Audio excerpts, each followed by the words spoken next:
You're doing exactly what I talk to people all about here all the time is we got to figure out the why behind why we're drinking. So many people, and I'm sure you had this thought for a long time was, well, I just really like wine. Then you realize that this idea that you really loved it, you didn't love what was happening as a Mhm. result of over drinking. I compare it to there's a reason we don't eat an entire chocolate cake, even though we may feel like doing that Okay. sometimes. Not only is it not good for us, not healthy for us, but in the end, it doesn't even taste good. We're just doing it to drown those Yeah. feelings. Whereas I've been in beautiful settings, restaurants where you get just the right serving of the cake and it's wonderful. You slow down, you savor it. And there's a reason that wine isn't served in shooter glasses and you just knock it back. It is meant to be the drink of conversation, to be savored for its sensory pleasures over dinner with friends.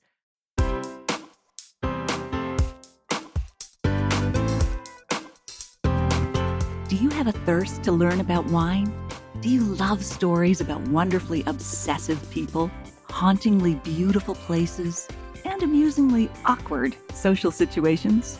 Well, that's the blend here on the Unreserved Wine Talk podcast. I'm your host, Natalie McLean, and each week I share with you unfiltered conversations with celebrities in the wine world, as well as confessions from my own tipsy journey as I write my third book on this subject. I'm so glad you're here. Now pass me that bottle, please, and let's get started. Welcome to episode 267. What does a healthy relationship with wine look like? Which tricks can you use to lower the alcohol content of your wine? And how have my thoughts on drinking too much changed over the years and over 3 books?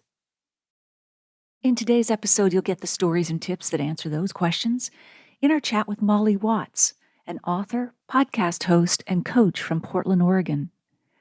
She is the author of Breaking the Bottle Legacy, a book dedicated to daily habit drinkers and adult children of alcoholics who want to create a peaceful relationship with alcohol. Molly also hosts the top-rated Alcohol Minimalist Podcast, where she shares science and strategies to help people change their drinking habits. In this episode, she's interviewing me on her podcast. I thought this topic might be interesting to those of you who are recalibrating your alcohol intake after the holidays. Several of you asked if I'm participating in dry or damp January. I'm not changing my habits specifically for January, but my year-round goal is to enjoy wine on just 3 nights a week, and on those nights, I aim for a maximum of 2 glasses. Although December was a challenge given my heavy social calendar, just kidding about the social calendar bit, I've generally been able to stick to this. I feel great and at peace with my own relationship with alcohol. I also feel as though I've moved from the anesthetic back to the aesthetic of wine, enjoying it mostly for its sensory pleasures, not the buzz. But hey, I'm human, and sometimes I fail and start again. So just a note that I still have a copy of last week's guest, Amanda Barnes' beautiful hardcover book, The South American Wine Guide, to give away. All you need to do is email me and let me know that you'd like to win. I'll choose someone randomly from those who contact me at natalie@nataliemclean.com. If you haven't got your copy of Wine Witch on Fire, Rising from the Ashes of Divorce, Defamation, and Drinking Too Much yet, and would like to support it and this podcast that I do for you on a volunteer basis, please order it from any online book retailer, no matter where you live. It usually arrives within a day or 2 of purchase, and of course, the ebook is instant. Every little bit helps spread the message in this book of hope, justice, and resilience. I'll put a link in the show notes to all the retailers worldwide at nataliemclean.com/267. If you've read the book or are reading it, I'd love to hear from you at natalie@nataliemclean.com. I'd also love to hear from you with ideas about who we should have on the podcast in 2024. I'm looking for guests who are great storytellers, who can entertain and educate us at the same time. They could be writers, winemakers, sommeliers, chefs, or experts in other related areas such as health, cheese, charcuterie, and so on. If you have any suggestions on how to improve this podcast overall, please let me know. Okay, on with the show.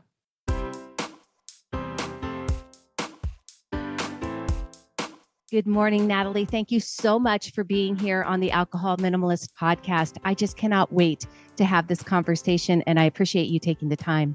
I'm so pleased to be here with you, Molly. I just think we're soul sisters when it comes to wine and alcohol in terms of where you're coming from and the message that I'm trying to get out with my latest book. Which is kind of impressive and at the same time curious, right? Because your history, your legacy, the career that you've had over decades has been all about teaching people about wine. And in your previous books, maybe even kind of celebrating over drinking to some degree. Would you agree with that?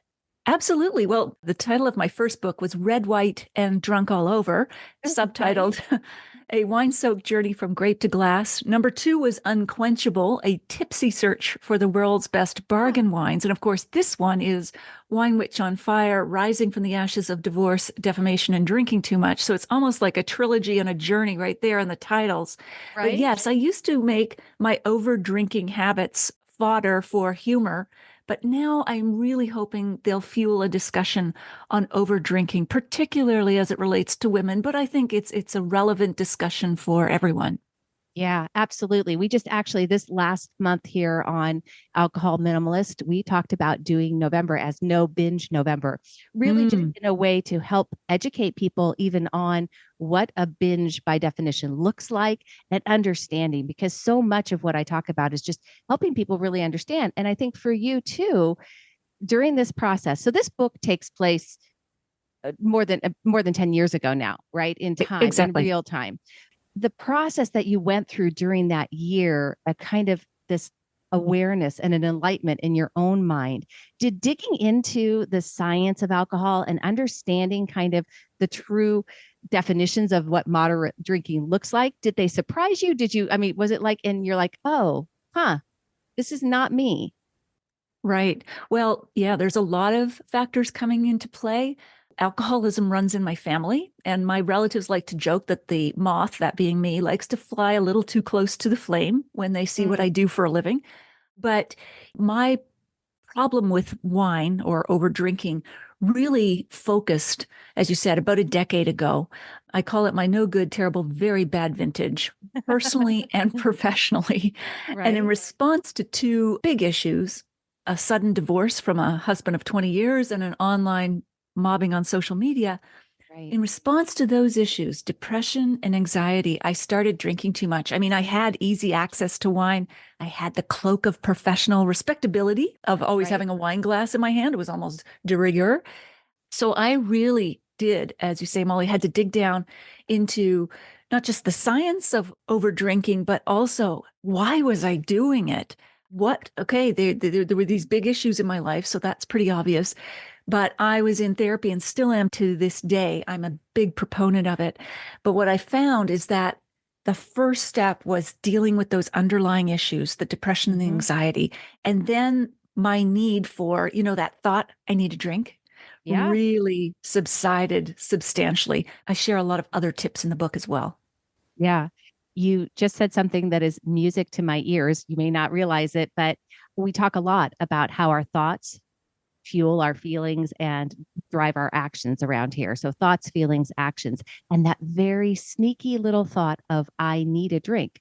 I actually share that in my own book about how the realization that that thought was there, I need, as opposed to I want or anything else, and how that thought I need fueled my desire to drink, and how changing that and how realizing like, oh, wait a second, that thought isn't actually true. What I want is to feel relaxed. Yes. And I am seeking that in this glass of alcohol. Right. Exactly. And those words like need and deserve, and they have the bitter edge of someone's not appreciating you or you're not appreciating yourself. And so you're reaching out for something you think will solve that, but it actually won't. And that is also one of the tips. What was the thought just before the thought that said, I need a drink? Yeah, exactly. You're doing exactly what I talk to people all about here all the time is we got to figure out the why behind why we're drinking. so many people, and I'm sure you had this thought for a long time was, well, I just really like wine, right? I just really like it. Like I love the taste of a good Pinot, right? That's like the storyline. And so they feel like that's the reason that they drink is because I just love it. And then you realize, and I think this happened for you during that terrible, horrible, bad vintage year, you realized that this idea that you really loved it, you didn't love what was happening as a result of over drinking. No, I compare it to there's a reason we don't eat an entire chocolate cake, even though we may feel like doing that sometimes. Right. It actually, not only is it not good for us, not healthy for us, but in the end, near the end of that cake or halfway through, it doesn't even taste good. We're just doing it to numb, drown, whatever, out those feelings. Whereas I've been in beautiful settings, restaurants, where you get just the right amount, the right serving of the cake. And it's wonderful. You slow down, you savor it. I mean, there's a reason that wine isn't served in shooter glasses and you just knock it back. It truly is meant to be the drink of conversation, to be savored for its sensory pleasures over dinner with friends. And that's why we have, different shaped wine glasses for different wines. Yeah. What I think you captured right there, and I think is something that is a thread that goes throughout this book. We talk a lot about the narrative around alcohol is you're either somebody who can drink or you cannot drink and should not drink. And so there is like this black and white, good and bad, right and wrong culture around it. And very little conversation about some of the true positive social interactions that people have when they're enjoying a glass of wine, right? It's not, there is absolutely some reasons that people choose to include alcohol in their lives in a minimal way that are beneficial for us in a social way. And I love the fact that when you decided, I mean, was it because you were in the wine industry and you had, I mean, a very realistic business mindset that said, well, I can't stop drinking altogether? Or was it something that you really just like, no, I want to explore this. I think the opportunity is there to drink less and be able to do that. I asked my therapist point blank because, as I said, alcoholism runs in my family. So I just said, should I go sober? Should I become sober? And she said, well, let's explore harm reduction first, because I think going sober completely is punitive, especially for my career. I would have to find another career, but I'm not going to ruin my health for my career. So I was open to that possibility of just no more drinking. But she said also in her experience as a therapist, she said, usually telling someone outright to go cold turkey on whatever it is they're doing often is ineffective. It's definitely the right way for some people who have hit rock bottom, have a medical condition, whatever.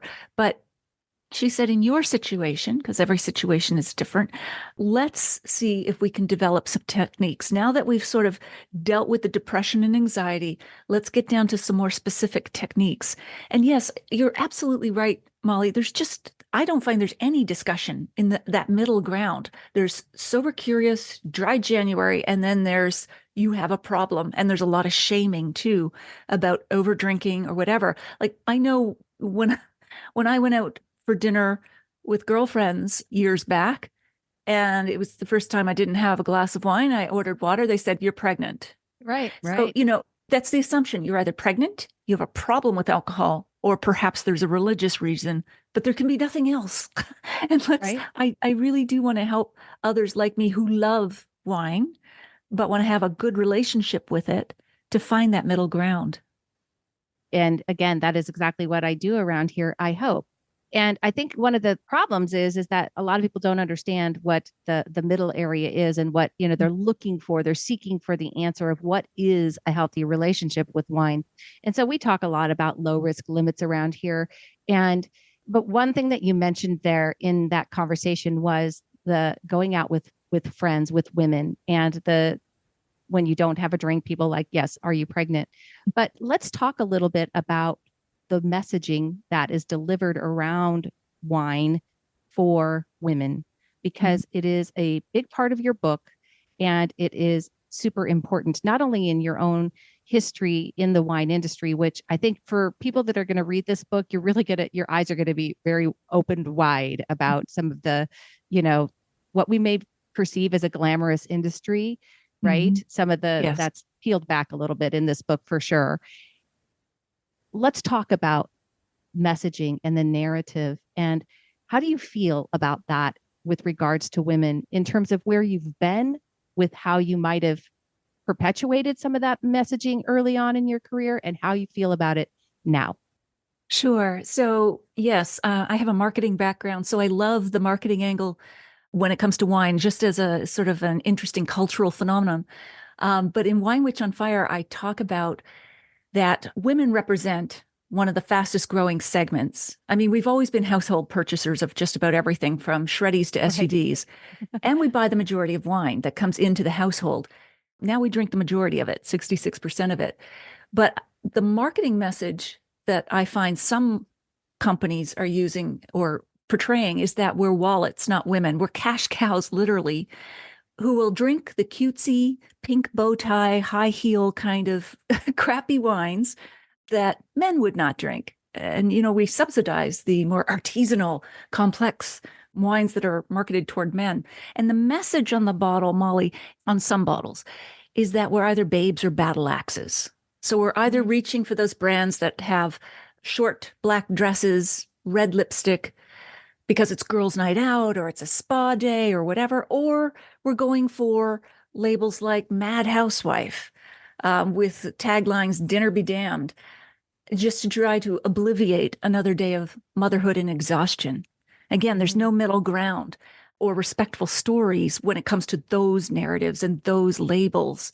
And I think, on one level, as you know, there's a lot of laugh out loud memes and jokes on social media, wine is to women as duct tape is to men. And, okay. But I think if we dig a level deeper on labels that profit from a feeling of powerlessness or thanklessness, it's a message we need to really question when it comes to women. Because the first message is that we need a reason to have a glass of wine. It's got to be celebratory or with gal's night out or whatever. No one asks a man why he wants a drink. He has one because he wants one. And then on a deeper level, it's no one's thanking mom or the woman. So mom will thank herself to a drink and then another one and then another one. Right. And, you alluded to this, but in the book, I say, I wasn't a bystander in this labeling game or the LOL memes. I was team captain. I called my glass of wine at 5 p.m. Mommy's little helper. And, oh yeah, LOL, but there is a tinge of bitterness there too. And I think I had to question my own place in this whole marketing game. Was I enabling others to feel good about their overdrinking? Was I bringing more pleasure or pain into the world, not just through my own habits, but what I was encouraging others, especially women, to do? Yeah. I appreciate you sharing that because I think that too is just so valuable for people to hear. And one of the things that we can't escape is the narrative that is going to be continued on around us, because you talked about it a little bit too, in terms of just the industry and how that impacts you in terms of, or impacted you in the side of this book, was this online, attack on you in terms of your credibility as which is your source of income. I mean, that's a big deal. And the stakeholders in these conversations, right? The alcohol industry themselves, all of the people that, just like you, the wine critics, everyone has a stake in writing this narrative. And we need to be careful about how we are positioning that, especially to women. You talked about it in the book, and I was wondering about this because the timing of when you wrote this book is notably, like I said, it was more than a decade ago that this actually took place. Did the timing of the and I don't know when you started writing, but the timing of the pandemic, which we saw huge increases in women's consumption of wine and a narrative that really started to shift, especially for women during that time. Did that impact your decision to write this book when you did? And I know that, again, some of this just I think you make a comment about write from a scar, not from an open wound, that, at the end of your book. And I think there was some time and healing that needed to take place before you were ready to write this book. But did that influence you at all too? Just the timing of what we've seen in terms of women's consumption? Yes. So even though the events in this book took place a decade ago, before Me Too, before Harvey Weinstein and others, I think the issues and the situation is more relevant today than it even was back then. During the pandemic, there's been various studies released, but women, especially women with children, increased their alcohol consumption something like 323% versus just 39% for the overall population. And I think we gave that overconsumption culturally a pass. Everyone was just trying to cope with all of the added roles and stressors of not being able to go out, being confined in a bubble, worried about everybody's health. But I think now that we've emerged from the pandemic, and I hope that remains the case, I think we're re-examining, okay, a lot changed and a lot of people did not recalibrate to pre-pandemic levels of drinking. They just kept going with it. Right. And, wine mom culture is a whole other phenomenon that had always been there, but really came on strong during the pandemic. So yes, it did influence my desire to write Wine Witch on Fire, because I thought, I think we need to change the conversation and try to examine those assumptions that, that those crutches we were all using during the pandemic. It's not serving us well. And, it didn't 10 years ago for me, but a lot of people, experience the same thing, but in a different situation during the pandemic. And I think we all need to kind of wake up and smell the, the roses or whatever. Yeah. Mm-hmm. One of the things, and I think that what I love about this book. So first of all, like you said, this wasn't written to be a self-help book. This is a memoir. But what I love about the fact, especially coming at it from the angle that I talk about, right, which is drinking less, being able to include alcohol in your life in a minimal way, and understanding what drives your overdrinking habits, and whether it's overdrinking in a binge way or on a daily basis, and that you can't, when you're drinking 3 to a half a bottle of wine every night, you're overdrinking. I mean, that's the bottom line. And so we have to be willing to explore all of that. And the book is a synopsis of, like you said, this year that was really terrible. And during that year of really hard stuff, life stuff, right? You managed to work on your relationship with alcohol and change it for the better. And that is something that I want people to understand, because that's really what this book kind of does. It takes you through that journey, right? I hear it from people all the time, like, well, I want to, but I just, I want to change, but I've got this going on or that going on, or, and life's just so hard, and it's the holidays and et cetera, right? We have to be willing to take a turn and dive into this work right away, because every day that we don't do it is just a day that we're still spending it in an overdrinking pattern, which is just not a healthy way to live your life.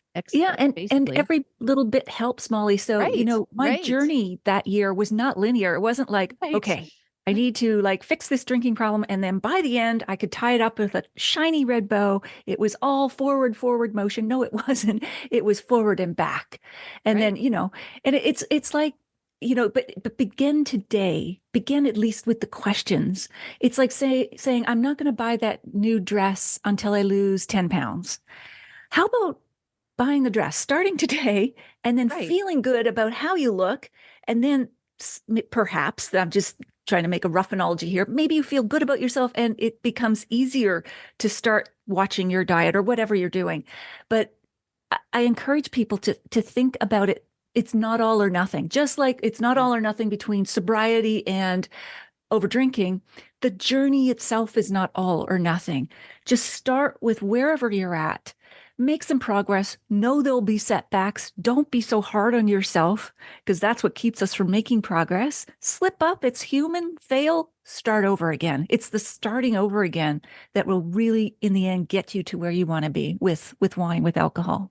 Yeah, absolutely. I tell people all the time, the secret to getting there faster is to keep going. I mean, there's no getting there faster. You just got to keep going. You got to get yourself back up. You got to learn from be willing to be curious and compassionate with yourself, understand what happened, and use it as a reason to show up differently next time.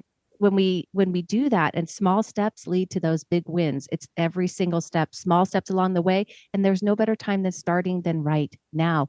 Your life isn't going to get easier, trust me. It's not going to get, things aren't going to just get rosy better just because you wish they were. It takes action, and you can actually do it during the midst of crisis, which is something Absolutely. that you talk about in that. I mean, which is kind of what the book is. Yeah. It's never ideal. And during the holidays, it can be particularly trying. But, some of the other tips I share, Molly, is like have a pre-game plan. So, if I we call it the doable drink plan around here. Oh, I love it. I love it. I have got to binge listen to your podcast. Yes, exactly. Better binge listen. Yeah. So if I go to a restaurant, I'll know what my personal limit is, which is 2, 5-ounce glasses of wine if we're going out over a couple hours. And then immediately I'm going to ask for some chamomile tea so that, if the meal is still going on or whatever, I've got something I'm sipping on. I'm not, sitting there twiddling my thumbs or whatever. I've got a plan at home. If I'm having a dinner party, I'm alternating a glass of wine with a glass of water. So there's all kinds of little techniques, or I'm mixing into the repertoire low and no alcohol wine. So because sometimes it's just the act of drinking, sipping, it's why we love tea and coffee. Sure. And yeah, so sometimes it's just that. It's not that you actually are craving the alcohol itself that you want to get smashed, but you're being social. Everybody's still raising and lowering glasses. So get something else in your glass. And I think you'll be surprised about how effective that can be too. Oh, 100%. One of the challenges that people complain about is non-alcoholic wines. They really feel like there's no good ones out there. Do you have any recommendations for low alcohol, no alcohol wines while I have a wine critic on the show, folks? Sure. So when it comes to low alcohol, you want to look for cool climates like Germany and Riesling. That's a grape that's harvested early. Germany is a very cool climate. So those Rieslings are going to be maybe 8% alcohol versus you can get some Australian Shirazes that come in at 14 and 15%, almost double the amount of alcohol. So look for cool climates. There are even cool pockets like in California, Carneros, Sonoma, and so on. You're going to find on average that the alcohol levels are lower. When it comes to no alcohol, there's a whole new world out there. It's not those sorry cooking wines, those neutered cooking wines of yore. And even a lot of wineries are now making no alcohol wines. So they make them in the process, same care that they would make their alcohol based wines, but then, they remove the alcohol. So they're well made, they're tasty. There are so many websites specializing in this. So tell me how do you feel about this? Because some people ask me about these questions all the time. So other tricks that people use is to, of course, like make a spritzer, right? So that's a way of reducing alcohol or, making a glass of wine a lower by alcohol by volume. Also, sometimes for me, as sometimes I drink beer more than wine, typically a lot of times, but I will split a non-alcoholic beer with an IPA, and that's a great idea. IPA. Yeah, right. And it reduces. Yeah. So with a glass of wine, pour some non-alcoholic wine in, and splash in the real stuff, and you're already immediately lowering the alcohol by volume, and you could still potentially get the taste of that full-bodied wine that you might like.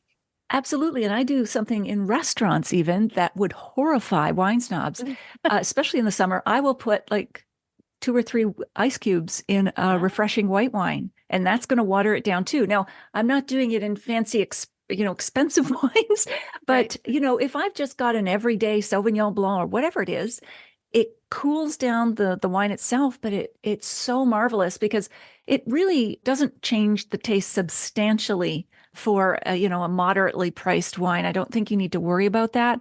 And I'm officially giving you and your listeners your license to chill. Don't worry about those snobs. Just put an ice cube in it. And I think this is really good information for all of you wine snobs to hear from. Would you, Natalie, would you consider yourself or are you still a wine snob? A reformed snob. I was, I'm a reformed writing snob. I don't know if I ever was a wine snob because I've always felt like an enthusiastic amateur. But, I've been in this game for more than 20 years and, been recognized for my writing with awards and so on. So I'm confident of my expertise. But yeah, no, I think I will try to stay on the side of enthusiastic wine lovers rather than going over to that very, very small field over there of snobs. Okay. And here's what I would like you to hear, listeners, is that if an enthusiastic wine critic can find non-alcoholic wines that she actually enjoys, I'm pretty sure that you can too. Absolutely. Because that is one of the stories that people love to hang on to. And I understand it. Some of it is a learning process, right? Because when when you first are trying non-alcoholic beverages, whether it's wine, spirits, or beer, you've got to you got to let your taste buds adjust to it, because at first you're going to be like, oh, this doesn't taste like my, right? Right. It's not going to taste exactly the same, but open your mind and your taste buds. Yeah. Because in the last 3 years, even the explosion in great tasting non-alcoholic wines, beers, and spirits will astound you. And websites dedicated to just those kinds of drinks. And I also really like the fact that you mentioned chamomile tea. One of the things I've heard from, especially from wine drinkers, is a really good steeped glass of tea actually has a lot of tannin in it and can be very appealing to a wine drinker. But I love the fact that you talked about that. So we have a plan ahead of time. We go in, we have our 2 glasses of wine, and we have a plan to have a glass of tea thereafter. It's like that is a part of the plan too. And that is how we build success. Tell me, this is one of the things that I think I hear in that black and white, you can or you can't conversation about planning, right? People that are sober only insist that having to make a plan ahead of time and having to do this kind of mental constraint around alcohol is really fatiguing, and it's hard, and it would just be easier to not drink at all. That's the mindset. Like, it's just easier.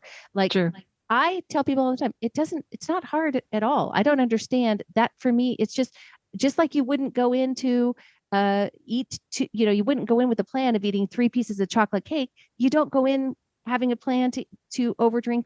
You just have a plan ahead of time, right? Exactly. And again, for some people, that's what they need, that mental rest of no drinks at all. It's kind of like people who dress in black every day. There's nothing wrong with that, but I like variety in my life. I like planning. I like anticipating, a beautiful tasting Pinot Noir or whatever. That gives me joy. It doesn't mentally fatigue me. And then the other point too, Molly, that often comes up is, well, if you're measuring and you're planning, that's a sure sign you've got a problem. I don't think so. It's like planning your workouts or planning your wardrobe or anything else. It's not a sure sign. It's a sure sign that you want control over your life, that you want, a vacation that doesn't end in misery because you forgot to plan some plane transfers or whatever. I think that's false reasoning. And, I even woven through this book as well is the witch theme. A lot of people think that they hear the title Wine Witch on Fire and they think this must be about an angry woman who drinks a lot of wine and owns a lot of cats, but it's not. There's lots of humor and a happy ending. But people think, in the olden days, a witch, like I have all this sort of history, but they would throw a poor woman, into a lake or a pond. And if she floated, then that was a sure sign she was a witch, because witches were said to reject the sacrament of baptism. But if she sank, then of course she was not a witch. So you either drowned or you floated and were a witch and then were dragged to the stake to be burned. Damned if you do, damned if you don't. Right. And it's like, can we get out of, again, it's binary thinking, black and white. Let's find that middle ground. Planning is just fine. And one of the things that I talk about here a lot, which is, I think, so important, and I know you will agree with, the biggest impact that we can have and the most benefit that we can do is not the change from drinking 7 to 10 drinks a week down to 0. It's from drinking 30 to 40 drinks per week down to 7 to 10. Yes. That's where we can impact people. That's where the real value is that it, and it's those people that are drinking up at that higher level that may not understand how much they have to gain from drinking less. Talk to me a little bit about that in your own life. What benefits have you found from being a mindful drinker, being somebody who plans ahead, not having episodes of over drinking. What does that mean for you in your own life? So many benefits. I mean, I've mentioned one, and that is slowing down and actually savoring wine. That was my starting position when I first started writing about wine. When I first started even just drinking it, I didn't get into any sort of alcohol till my late 20s. And I didn't like beer and whiskey. It was too bitter for me. But I loved wine because I didn't find it to be the same way. But the benefits, apart from savoring it, are not waking up at the witching hour of 3 a.m. because it really wreaks havoc on your sleep. We all think, a nightcap is a way to fall asleep. Sure, it will relax you. And then as your body processes it, it's going to bring you up out of your sleep sometime in the middle of the night. It'll elevate your heart rate. It'll make you sweat, perhaps a little bit. So better sleep. Better sleep translates directly to better mood, being able to get more done in my productive workday, being nicer to the people around me and not snapping. It saved me money for sure in terms of not buying so much wine, either for home consumption or restaurants. It really has changed my life in a variety of ways. And when I'm not going to a restaurant and trying to anesthetize myself right up front for the social situation at hand, I kind of come down, relax, come back into my body because, I need a drink is all up in my head. I need a drink. Relax down into my body, even will put my hand on my heart and say, get reconnected here and try to just be with these people for who they are. There's going to be boring spots in the conversation. There's going to be times maybe you feel a little like you don't like the conversation. There's going to be all sorts of things, but you don't need to drown that out with another glass of wine. You can be here, really be here with these people. I love that. And I know you talk about that in the book about connection and how it's ironic because so many of us think that we're drinking in these social settings to enhance connection. But yet then when we overdrink, we are actually taking ourselves further and further away from what we set out to do in the beginning. And that idea, and I talk about that here all the time too. It's what we believe about alcohol versus what the reality is in terms of what we are experiencing when we overdrink. And we have to be willing to separate that story out in our brains and really challenge those old ideas and those beliefs with a new set of what is actually, this is actually what I want to do. This is actually, and then when you allow yourself to really sink into that and to be there and to focus on the relationships and to remind yourself, oh, I enjoy spending time with this person. It isn't the alcohol, but I actually, or to your point, sometimes you're going to go, oh, you know what? This is kind of boring. And that's okay. I can do boring. I can allow boring to be here for a minute and I don't have to drink myself and, to drink over it, to not feel this and experience it. Exactly. And two more benefits I just thought of. There's probably an even longer list, but I lost weight. Because, the body preferentially will burn alcohol before it will burn fat. So if you're not putting as much alcohol into your body, it's going to burn more fat and just overall calories. But also shame. There were times when I didn't remember certain parts of an evening with friends. Those are blackouts. That's when the alcohol is overwhelming your brain. And to have to get up the next morning and ask my partner, did I say anything stupid? Did I do anything stupid? It's so shameful. It's so like I'm ashamed of myself. So no more of that. Yeah. Yeah. The shame aspect is something that we do talk about a lot as well. And it's one of those consequences of over drinking that we have to be willing to look at it with curiosity and compassion with ourselves. Yes, and then, that's true. But being able to move forward from that and understand that there's an opportunity here to not have that happen, Absolutely. and that you have that capacity to do it. Another part, and I know we will wrap up because I could probably talk to you all day and we'd have a really long conversation. I would love that sometime. It is great. But so one of the things I get from people all the time too, or, critics of this line of thinking that moderation is possible, that mindful drinking is possible. They will say to me, well, yeah, but then once you start drinking, you've got this plan, this doable drink plan, but what happens when you start drinking and you're no longer being logical, you're no longer using that prefrontal cortex, and it's just very easy to not stick to a plan. So again, therefore, if we just don't ever drink, we don't have that conundrum of having to stick to a plan when our brain's no longer logical. Mm-hmm. Tell me your thoughts on that. Well, certainly alcohol does lower your inhibitions. Right. And some of the most embarrassing things I've ever said were after 3 or 4 glasses of wine. I think that still that game plan, knowing you still have it in mind because you made it before you had your first sip, that's still going to help. Even when your inhibitions are lowered, you can remember, I made this plan. Why? Because of all those reasons, all those benefits. Future Nat is going to thank me when she gets up tomorrow. I want to arrive tomorrow morning in a state where I can get up and write, as opposed to get up and go, ugh, I need an Advil. So I think that can help. And then, I have a very good and loving partner. Even I did go through divorce, but I met a wonderful man. And he is my wingman in every sense. So it's not that he's, policing my alcohol. He's very gentle and not judgmental. In fact, he's amazing. Because I used to do something which I call pre-drinking, which is a misnomer, but I would have a glass of wine before we went to a restaurant, just so that, I could be loosened up more than everybody else. And then cumulatively, the amount I was drinking was just got to be too much quicker than anybody else. And he told me, please see if you can not do that. And he wasn't saying it in a judgmental, shaming way. He was saying, I want to be on the same plane as you. I want to have the same experience. I think he would have almost been willing to have a glass of wine with me before we went out. But then we both realized we're just both going to have way too much wine.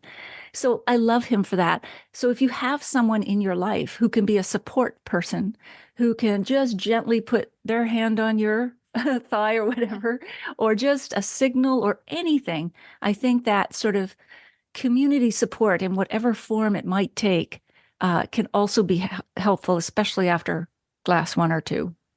Mm-hmm. Yeah. Yeah. And the thing of it is, and I say this to people all the time, yes, it may be harder. It's certainly not impossible. Every single person I've ever spoken to, I've said, has there ever been a time when you've had 2 glasses or 2 beers or 2 anything and stopped? And they'll say, oh yeah, of course I've had that, that's happened. So if it has happened, then we know it can happen, then it is possible. The idea that we cannot incorporate alcohol into our lives in a mindful way is something that I am going to keep working to make sure that people hear. It is possible.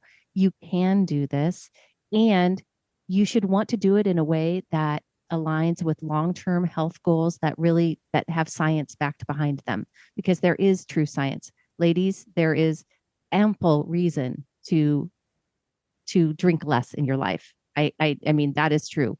Ladies and gentlemen, 100%. Yeah, an abundance of reasons. Yeah. And, I also share very openly in this, in Wine Witch on Fire. I have been and still am on Zoloft, which is an antidepressant. Mm-hmm. And another benefit is that alcohol is a depressant. So it will dampen and decrease what that drug is trying to do for you. Right. And it's dangerous anyway to mix drugs and alcohol, especially immoderately. Everyone needs to go talk to their doctor. This is not medical advice. But I didn't realize that at first. That why, I'm taking these antidepressants. Why do I still feel down? Right. Yeah, exactly. What's wrong with this? I need another prescription. But, so I found as I backed off the alcohol, my mood lifted exponentially, because not only was I not having this depressant in alcohol, but it was allowing the drug to do what it's supposed to do, the medicine, I should say. And then yet one more benefit, because I'll just throw one more in, you get your nights back. So after 2 glasses of wine, I'm not asleep on the sofa. I get my night back. I used to say, I have no time to read. By the time I go to bed, I'm too tired to read. Well, no, it wasn't you were too tired. Your brain was marinated. And so you fell asleep. And that's why you couldn't read. So being honest about that, but getting my nights back was another huge benefit. Yeah, Oh, I agree. I agree with all of it. I know part of your work in terms of bringing this book to life is you've actually been doing some writers workshops and helping people who want to write a book. I always say I wrote a book too. You can't write a book if you're over drinking at night. It just Yes. that's never going to happen. I mean, I No. don't know about you, but at least it would have never happened for me.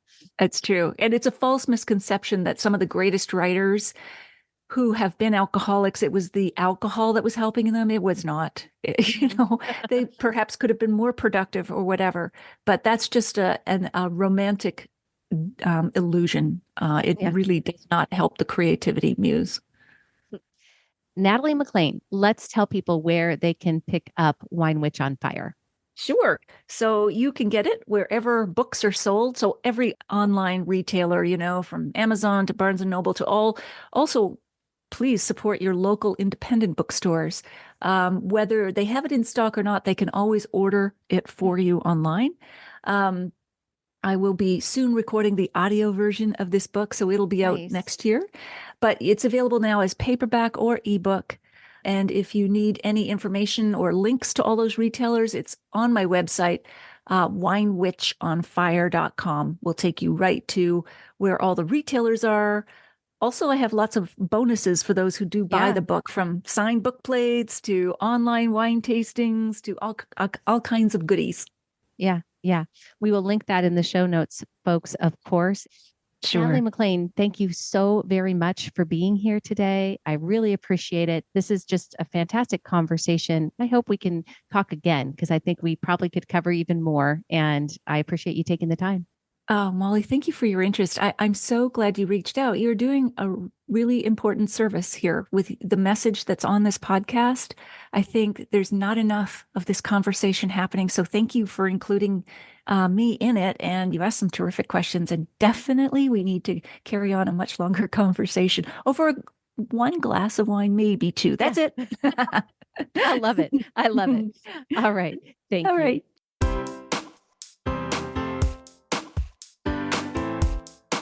Well, there you have it. I hope you enjoyed our chat with Molly. In the show notes, you'll find a full transcript of my conversation with Molly, links to her website and podcast, the video versions of these conversations on Facebook and YouTube Live, and where you can order my book online now, no matter where you live. You'll also find a link to the free online food and wine pairing class that you can take with me. It's called The 5 Wine and Food Pairing Mistakes That Can Ruin Your Dinner and How to Fix Them Forever at nataliemclain.com/class. That's all in the show notes at nataliemclain.com/267. Email me if you have a sip, tip, question, or if you've read my book or are in the process of reading it at natalie@nataliemclain.com. I'd love to hear from you. If you missed episode 11, go back and take a listen. I chat about ice wine pairings and cocktails with Karen King. It's ice wine harvest season right now, so you'll get some insights into this unique, lovely wine. I'll share a short clip with you now to whet your appetite. We decided to pair it again with spicy appetizers, things like tortilla chips or anything that has a little spicy Chilean heat kind of a flavor to it, so that people could taste it and see how it pairs. Because it has a big initial impact of complex fruit, then it goes through that caramelized flavor, and then it gets into its acidity. And usually at the end, there's another kind of fruit note. In this case, it's the orange tangerine grapefruit note. So I'm going to have you taste it straight up first, just so you can notice the last notes. And you really have to pay attention for them. I'm loving that. I don't think it needs anything, but You mean food? yeah, no, just pair it with more of this.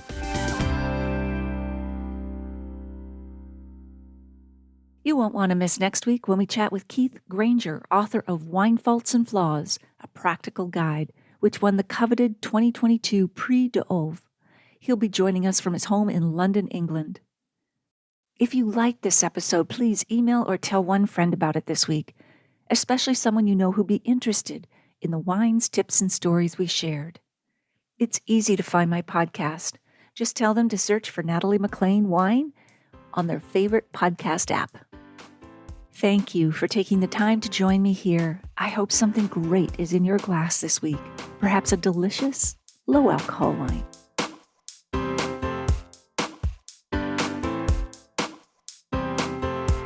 You don't want to miss one juicy episode of this podcast, especially the secret, full-bodied bonus episodes that I don't announce on social media. So, subscribe for free now at nataliemclean.com/subscribe. Meet me here next week. Cheers.